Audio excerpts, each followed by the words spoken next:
आप देख रहे हैं यंग बाइट्स, मैं हूं वसीम बट। नाजरीन, इस वक्त हमारे पास बात करने के लिए मौजूद हैं NAUP के state vice president Ejaz Naik साहब।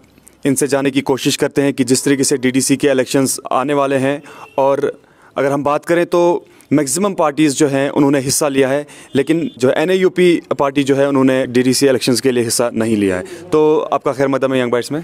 वसीम साहब, शुक्रिया आपका, बहुत बहुत शुक्रिया। एजाज साहब, जिस तरीके से DDC के इलेक्शंस में हर किसी पार्टी ने हिस्सा लिया, लेकिन कहीं ना कहीं आपकी पार्टी जो है इस वक्त पीछे है, क्या कहना चाहेंगे आप? देखिए, जहाँ तक DDC इलेक्शन की बात है तो मैं आपको कहूँ कि हमने द्राबशाला से भी कुछ कैंडिडेट उतारे हैं और उसके अलावा रामबन से भी कुछ DDC के लिए हमने अपने कुछ कैंडिडेट उतारे हैं।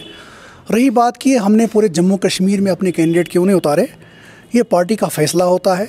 इसमें पार्टी की जो पार्लियामेंट्री जो बोर्ड है, पार्लियामेंट्री बोर्ड जो है, उन्हें वहाँ पे फैसला किया कि हम कई जगहों पर जो है DDC के लिए अपने उम्मीदवार उतारेंगे।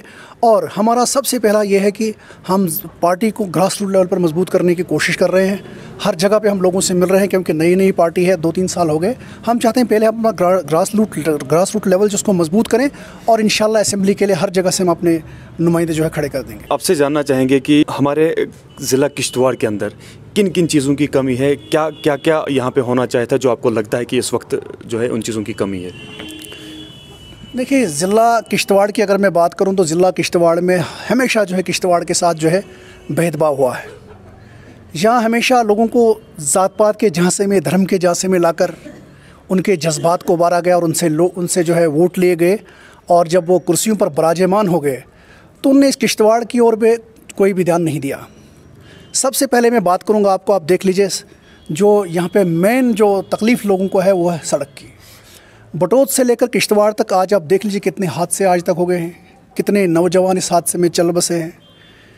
क्या कुछ हमने इसमें नहीं खोया, लेकिन अफसोस तो होता है कि जो नुमाइंदे हमारे रहे, जिनको हमने आगे भेजा, वो हमारी बात जो है नहीं कर पाए। और आज तक इस सड़क पर जो है वाइडनिंग का काम नहीं शुरू हुआ। ये एक बहुत बड़ा चैलेंज था, क्योंकि इंसानी ज़िंदगियों से मसला जुड़ा था। इस रास्ते पर कितने हादसा हुए हैं, लेकिन आज तक इस रोड की वाइडनिंग हुई। और ये सबसे बड़ा मसला है। पहला मसला जो है सड़क का मसला है। यहाँ पे जो सड़क के राब्ता जो है ज़िला किश्तवाड़ में नहीं है। इसके अलावा हमारे दूर दराज इलाके, वड़वन की बात हो, चाहे मड़वा की बात हो, या फिर पाडर की बात हो, इतनी आज़ादी के 70 साल गुजरने के बाद भी आज उन लोगों पे जो है सड़क राब्ते मौजूद नहीं हैं। मामूली सी दूरी पर यहाँ वड़वन का इलाका है, मड़वा का इलाका है। इतने तरले मिन्नतें करने के बाद भी हम लोगों ने कई बार आपके माध्यम से या फिर अखबारात के ज़रिए से सरकार तक ये बात पहुँचानी चाहिए कि मड़वा वड़वन को रोड कनेक्टिविटी दे दीजिए, लेकिन वहाँ कोई भी ध्यान उसकी ओर नहीं दिया गया। पूरा ज़िला किश्तवाड़ अगर हम इसमें देखें तो यहाँ में तरक्की नाम की कोई भी चीज़ देखने को नहीं मिल रही है। ऐसा सब क्या आपको लगता है कि जिस तरीके से आज DDC के कैंडिडेट सारे लोगों के सामने जा रहे हैं, कैंपेनिंग जो है कर रहे हैं, और डोर टू डोर कैंपेनिंग हो रही है, जिस तरीके से वो लोगों को मोटिवेट करते हैं कि अब आपके साथ जो है इंसाफ होगा, अब आपको जो है हर कोई फैसिलिटीज़ दी जाएगी, क्या आपको लगता है कि इस बार वो सारे वादे पूरे किए जाएंगे जो लोगों के साथ इस वक्त DDC कैंडिडेट्स अगर खासकर बात करें, तो क्या आपको लगता है कि वो वादे पूरे हो जाएंगे?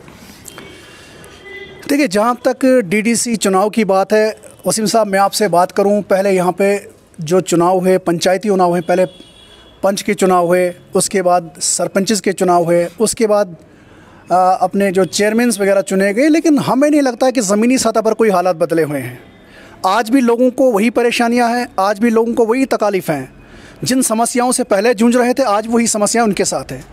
अपने सरपंच वगैरह बनने के बाद भी ज़मीनी सतह पर हालात बिल्कुल वैसे हैं। हम लोगों के रवाबते में हैं, चाहे गाँव के लोग हों, चाहे सिटी के रहने वाले लोग हों। हर जगह से हमें मालूम है कि ज़मीनी सतह पर कोई भी काम नहीं हो रहा है। तो रही DDC की बात, DDC बनने के बाद जो DDC का जो चेयरमैन बनता है, उसके बाद ही हम लोग कह सकते हैं कि आप लोग काम करेंगे कि नहीं करेंगे। लेकिन एक बहुत बड़ा चैलेंज है, काम करने के लिए बहुत बड़ा चैलेंज है। बहुत से तरक्याती काम रुके हुए हैं, बहुत सारे जो डेवलपमेंटल काम जो ज़मीन पर नहीं उनको करना है। ये DDC के चुनाव होने के बाद ही पता चलेगा कि उनके लिए वो लोग क्या काम करते हैं, क्या नहीं। लेकिन चैलेंज जो है उनके लिए बहुत बड़ा रहेगा। इलाका हमारा बहुत ज़्यादा है, जहाँ किश्तवाड़ से लेकर मड़वा वड़वन तक इलाका है, और उसकी जो बाउंड्रीज़ हैं हिमाचल और कश्मीर को टच करती हैं। हम ये नहीं कह सकते हैं कि बहुत आसान होगा उनके लिए, क्योंकि हमारे MLAs भी आज तक रहे, वो भी यहाँ की हालत को सुधार नहीं पाए। अब डिपेंड करता है कि सेंटर से किस तरह से फंडिंग होती है इस स्टेट को, इनको किस तरह के इख्तियार दिए जाते हैं, क्या इनको इख्तियार दिए जाते हैं या नहीं, उसके बाद ही हम बता सकते हैं कि ये लोग कितना काम कर सकते हैं, कि अपने काम करने में कामयाब हो सकते हैं कि नहीं। कबल अज़ वक्त हम कुछ भी नहीं कर सकते, लेकिन चैलेंज बहुत बड़ा उनके सामने। आखिरी सवाल आपसे ये कहना चाहेंगे कि जिस तरीके से सर्दियां जो है आने वाली है और सर्दियों के बीच जो है अगर इलेक्ट्रिसिटी की बात कीजिए तो अनशेड्यूल कट यहाँ पे जो है पीटीडी के द्वारा जो है अब बड़ी मुसीबतें झेलनी पड़ती हैं। रोड कनेक्टिविटी की बात करें या बाकी राशन स्टोर की बात करें, तो अब एडमिनिस्ट्रेशन से क्या अपील करना चाहेंगे, क्या कहना चाहेंगे?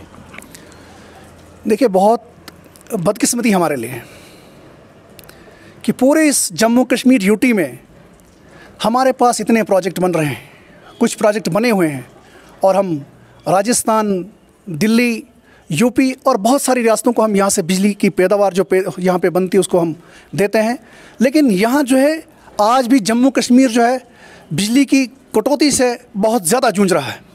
हर समय बिजली की कटौतियाँ होती हैं। खाली किश्तवाड़ की बात नहीं मैं करूँ, जम्मू में बहुत ज़्यादा बिजली की कटौती होती है, कश्मीर में बहुत ज़्यादा बिजली की कटौती होती है, जिसके कारण लोग परेशान हैं। और ख़ासकर जो शाम के वक्त का जो टाइम होता है, 2 से ढाई घंटे जो बिजली ली जाती है, वो बहुत बड़ी मुश्किलात का सामना यहाँ के बच्चों को करना पड़ता है। और वही टाइम जो था, इबादत का टाइम भी वही होता है, और जो भी खाना वगैरह जो लोग बनाते हैं वही टाइम होता है। लेकिन बिजली की शेड्यूल से जो बहुत ज़्यादा परेशान है। मैं तो ये समझता हूँ कि बिजली की जो समस्या है, जो कटौती की बात है, कटौती को छोड़कर हमारे इस पूरे किश्तवाड़ के क्षेत्र में 5 किलोमीटर के दायरे में जो बिजली मुफ्त होनी चाहिए थी। और उसके बाद दूसरी बात रही कटौती की बात, लेकिन हमारे जो नुमाइंदे, मैं समझता हूं कि वो नाकाम रहे हैं इस खित्ते के साथ इंसाफ करने के लिए।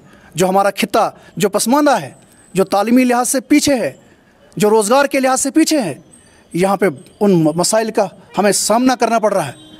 और हम उम्मीद करते हैं कि यहाँ के लेफ्टिनेंट गवर्नर साहब इस खित्ते के साथ इंसाफ करेंगे। जम्मू कश्मीर यूटी के इस खित्ते जिला किश्तवाड़ के जो बेरोज़गार नौजवान हैं उनको रोज़गार देंगे। और आने वाले दिनों में उन्हें किसी भी तरह का प्रोटेस्ट न करना पड़े कि जो प्रोजेक्ट यहाँ पे बनने जा रहे हैं कि उनको वहाँ पे नौजवानों को यहाँ पे रोज़गार नहीं मिल रहा है। हम उम्मीद करेंगे कि यहाँ के नौजवानों को रोज़गार मिलेगा और यहाँ पे तरक्की के दरवाजे जो है खुल जाएंगे। शुक्रिया।